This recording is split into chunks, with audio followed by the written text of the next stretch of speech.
In today's video, I'm going to teach you how to e-sign in Adobe Acrobat. Whether you're looking to enhance your digital document workflow or just need a convenient way to sign documents without the hassle of printing and scanning, you'll find this tutorial incredibly helpful. So let's dive right into it. When you first open Adobe Acrobat, you'll find yourself on the home page.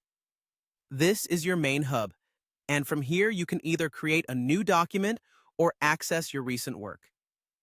Since we're focusing on e-signing today, you'll want to look at your recent work. If you've already opened a document before, you'll see it listed there. Click on that recent document, and we'll be on our way to adding your e-signature. After selecting your document, look closely at your options. You'll see an option labeled eSign. This is the feature we need to begin the process of electronically signing your document. Click on it. eSign allows you to enhance your document with either a full signature or just your initials, providing options to cater to different types of documents and scenarios.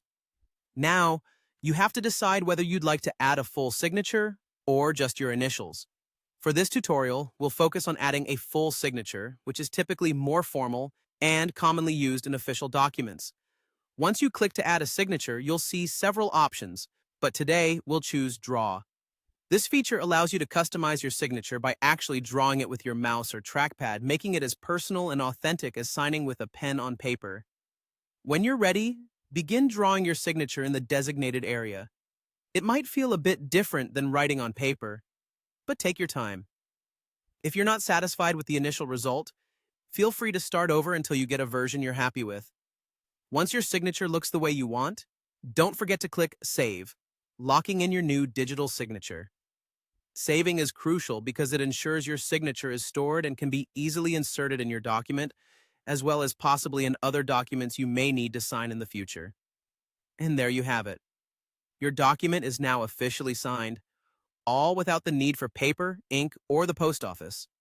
This process not only saves time, but also contributes to a more eco-friendly, paperless filing system. I hope this tutorial has demystified the e-signing process for you, and that you now feel confident using Adobe Acrobat for your digital signing needs. Thank you for watching, and happy signing!